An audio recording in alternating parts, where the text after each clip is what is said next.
and I'm like, yeah, I'm just gonna go for a run in an ugly sweater. I don't need to go out to the store and find a sweater that sparks joy for me to go for a run, because I place my frugality above my minimalism. Like, the ranking of priority has shifted. Hey there, my handsome and pretty little cobras, and welcome back to the Cobra's Nest. For those of you who are new, my name is Mignon Cobra and I make minimalism videos. Today's minimalism video is going to be 10 things I don't buy or do as a frugal minimalist. So without further ado, let's just get into the video. Let's get it, let's go. Woo! Before we get started, as usual, if you wish to help out my channel, you can consider checking out my Patreon. And if not, then you can just help me out with the algorithm by giving this video a thumbs up, a like, and a subscribe. Okay, let's get right into it. A little bit of background info before we get started. I did post recently a video, 10 things I don't buy as a minimalist. So that is there if you wish to check it out. This one is actually things that I don't do or buy as a frugal minimalist. The difference being, one is like me just being a minimalist and not wanting to have a lot of clutter, and this one is more from like a monetary perspective. So if that's of interest to you, keep watching. Okay, number one, buying things full price. In the beginning of my minimalism journey, I used to buy things only from like the store, and I refused to buy things from the sales section because I read somewhere that minimalists, because they have very little, they can buy the best. And I tried to implement that, and I was here like buying stuff full price, and there was plenty of times where I was kind of wish I got this on sale. And as I started to kind of recently transition into more frugality, I realized that there's a lot of good things that I can get, and I can get it at a better price. And I am not any lesser of a person or any lesser of a minimalist if I buy it on sale. So I've kind of become more flexible. I don't tell myself I cannot look at the sales section. I cannot buy things on discount. I cannot buy things secondhand. I've become more open to the idea that I don't have to force myself to buy things full price because I'm a good minimalist. Okay, number two, I don't carry debt around that I can't pay off. As a frugal minimalist, I put my financial state of being top priority, close to like up there with my mental health and physical health. I think being financially stable is really, really important. And at least it is for me. I grew up in not a very well-to-do situation. So for me, being financially stable is really important to me. So that being said, there was a period of time that I think to compensate having grown up poor, I was really bad with my money. I would spend things, put it on my credit card, waste my like grants on buying clothes. Like it was terrible. It was really bad. I got to a point where I was like very unhappy with my current life, and I read the book Rich Dad Poor Dad. And from that, I kind of developed better habits. So currently, as a frugal minimalist, I make sure that anything that I buy never runs me into the red. I actually spend a very small percentage of my money, so that's not even an issue anymore. But as a general state of being, I just don't carry around debt I can't carry off. I had student loans, and they were massive. It was like $70K, and that was such a terrible experience having debt, like knowing your money's not your money, that every time I went to work, that money wasn't even mine. It was gonna go towards like my debt repayment. It was not a fun experience. So because of that lesson, I learned that I just don't want to carry around debt that I can't carry. And I'm not gonna get into the whole issue of like, a house is good debt, like student loans may or may not be good debt. I'm just saying I'm really debt aversive after my experience with paying back my student loans. Okay, number three, a designer coffee outside.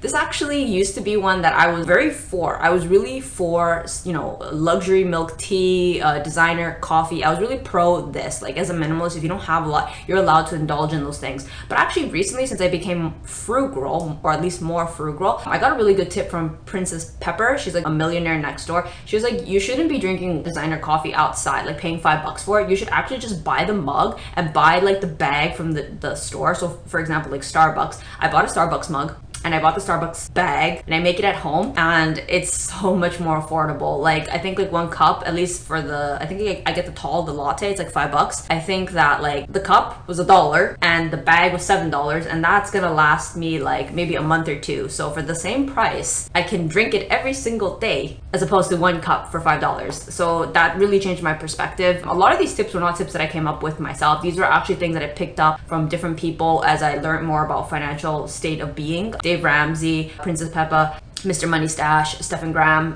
they had amazing tips, and I've just been implementing it into my life, and I kind of transitioned from just being a minimalist for the sake of being a minimalist and actually being more of a frugal minimalist. Okay, number 4, changing your clothes often, or like new clothes per season. Before, I was a little bit more like wasteful with my minimalism. If I didn't like something, I would just declutter it. I was like, whatever, #minimalism. Since I've become more frugal, I've been more aware of like being less wasteful. So I've been wearing my pieces for a much longer period of time. Sometimes even contrary to popular minimalism belief that's like it should spark joy. There's a lot of things that I still have that I actually hate to death, and I hate them. But as I've become more frugal, I actually keep it for money's sake. Like I have this ugly sweater that I go for a run in, and I'm like, yeah, I'm just gonna go for a run in an ugly sweater. I don't need to go out to the store and find a sweater that sparks joy for me to go for a run, because I place my frugality above my minimalism. Like the ranking of priority has shifted. I know a lot of minimalists use money to enhance their minimalism. I've actually shifted. I use minimalism as a tool to enhance my frugality. Okay, number 5, luxury items. A lot of these items on this list were things that I swore by in my minimalism journey. Throughout these 6 years, a lot of things have shifted. And these are a lot of things that I used to do because my minimalism journey allowed me to have them in my life. But now that as I've become like more frugal, I'm kind of like not about it. So yeah, let's get into it. I used to love luxury items. I used to buy like real ones and facsimiles, and probably spent a good portion of my disposable income on these things. And I still love me a luxury item. Like, don't get me wrong, I'm not hating on any of these things. And if these are things that bring you joy in your minimalism, you know, good for you. I'm just saying, like, for myself and my journey, I'm just not about it. And luxury items is something that I just don't really gravitate or buy anymore. I buy way less of it now. Like, I'd even go as far as to say, like, it was almost non-existent in my life. I still like it and I still appreciate it, and I still do follow some influencers that are like luxury content, but I just don't really partake in it myself, like as a lifestyle. I'm kind of indifferent to it. I have better things that I'd rather spend my money on. Like, I'd rather bouge out on buying stocks or like investing back into my business than copying a luxury item. Like, it just doesn't do anything for me anymore. Like, I'm just past that age where I feel like the luxury item gives me self-worth. I derive my self-worth from a lot of other things. I have a lot more meaningful things in my life now. Like, my YouTube channel gives me a lot of self-worth. Like, I feel like it's funny. I feel like my YouTube channel has really upped my confidence game, that a lot of things that I used to need to give me confidence don't do it or don't cut it anymore. So I still like it, but I just don't indulge in it anymore. Okay, number 6, house decor.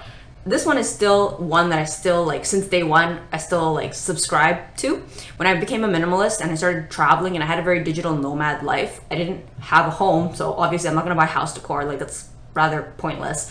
And I still stick by that one today, because now that I do have a home, like I have an apartment now, I actually really enjoyed not having house decor, and I thought it looks really like aesthetic, very moody, very hotel, that actually now, even though I have a home, I'm like, I still don't want house decor. So if you guys see, my walls are completely bare, and except for the stickies, which I just like put like work projects and stuff, other than that, which actually like serves functionality, I don't have house decor. I don't have little dong-dongs like hanging around like on my desk, like in the kitchen. Like, I'm just not about it. I really enjoyed not having them, that I just don't have them. Okay, number 7, extra pillows. I used to love pillows before I became a minimalist. So we're talking like 10 years ago. I loved me a cozy vibe. And it's funny though, I have been coming back to a more cozier vibe, but I'm still very against many pillows. So let me talk about a little history why pillows in particular as a frugal minimalist. When I lived in the dorm rooms with Will, we had like this claw machine habit where we used to catch like pillows and dolls, and we just stuffed them on the bed, and the one who would make the bed was me. And I hated having to remove all the stuffed toys and all of the pillows and then make the bed and then re-put them. And then I promised myself that like once I got rid of these dolls, I was never gonna let Will or I indulge in a bunch of pillows on the bed. It does give a very cozy vibe, and I do think it looks really nice, and I will still keep probably screenshotting them on Instagram. But in my own life, I don't like extra pillows. I don't like extra pillows on the bed, and I don't like extra pillows on the couch.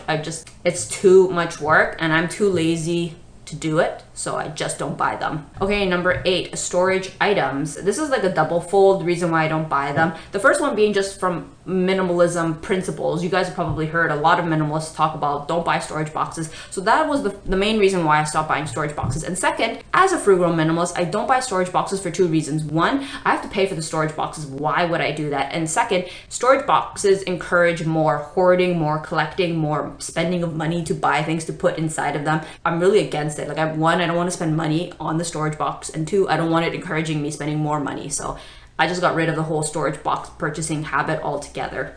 Okay, number 9, hair dye. This one is a really old one, and you guys have probably heard me talk about it like years ago. I have not dyed my hair, I think, in like, I want to say like 4 years. The remaining, all that's left of like my brown hair is this like literally this little piece here, which doesn't even look that different from my own hair color. But yeah, all of this is virgin hair, so you guys can see how long it's been since I've dyed my hair. But yeah, I used to dye my hair obsessively. I used to dye my hair once a month. I used to dye it like ash brown. and my hair got totally ruined. My hair is very thin. Curly hair tends to be on the thinner side because of the way that the keratin shaft, like the anatomy of it is. So curly hair doesn't take very well to constantly being dyed, and my hair was like super ruined. It wasn't soft. My hair right now is very like soft, very like puffy, like the curls, it has like a good bounce to it. It didn't have that when my hair was dyed. It was super fried, super crispy. If you would touch it, it was just awful to touch. So yeah, I realized, one, I was spending a lot of money on it because I would always buy like Japanese import dyes, because in my mind somehow I thought that that was better. So it'd be like 20 bucks a pop on a box, and it was like, for a month, $20. And I dyeing my hair since high school all the way up until like middle of med school. So that's like all of high school, all of university, and all of med school. That was probably like over 6 years of constantly dyeing my hair, and it was a lot of wasted money. So now I don't dye my hair anymore. I mean, I'm not saying I never will. I'm sure there'll come a time in my, like maybe in my mid 30s to 40s when like gray hairs will come in, and I may or may not dye it. I can't speak for future Nat. I don't know what future Nat's gonna do. I mean, if I want to, I will. But what I'm saying is, I wanted to just give my hair that rest. I was like, between like my late 20s, I just didn't want to dye my hair because I knew that when like gray hairs came in, I wanted to have that, you know, freedom, that if I wanted to go back to dyeing my hair, I could, because I had given my hair a rest in that time period. So yeah, I don't buy hair dye anymore, or haven't for a while, for about 4 years. Okay, and number 10, I don't buy books. I know that this is probably something that most minimalists would not agree with. A lot of minimalists put a lot of emphasis on learning and accumulating knowledge because we don't accumulate a lot of material possessions. So I wanna preface this and say I don't buy physical copies of books. I have a lot of books on my computer and on my Kindle, and I probably mentioned this in videos if you guys have seen my videos. I buy a lot of copies. I like that portability, and that actually came out of because of like my lifestyle. When I was a digital nomad, I didn't have space in my dorm room to collect books, and if I left and I moved, I couldn't bring them with me. And I love going back and reading old books. I am that kind of person that if like I really enjoy a book, like I've read Rich Dad countless times. I like going back and rereading a book, and you get different perspectives as life goes on, and you come back to a book, you read it with new eyes, and you do learn new things. So I wanted to still be able to have my books with me, but I needed to be able to take them with me. And I have only like 2 luggages. I couldn't sacrifice clothes space for book space. So I was like, I made that transition early on in my minimalism journey 6 years ago. I was like, I can only have digital copies. So that is why I don't have a bookshelf of books. But that isn't to say that I wouldn't like that. I would love that. I would love to have a bookshelf with all of the books that I've read. I love knowledge. I love accumulating like intelligence, like knowledge. But I'm really happy though that I did have that choice to be able to have e-copies, because I didn't have that growing up. Growing up, it was like only hard copies, but now you can have digital copies. So yes, I don't buy physical copies, not because I don't think books are worth the money. I do spend money by buying it online. I just don't accumulate a physical copy of it. Okay, I hope you enjoyed 10 things that I don't buy as a frugal minimalist. Comment down below what are things that you don't buy from like a money perspective more so than like a minimalism perspective, and I would love to read it, and because you guys know that I love to comment. And I will see you guys in the next one. Thanks for watching. Bye. I love probably so I still don't want luxury. Sorry. I guess so.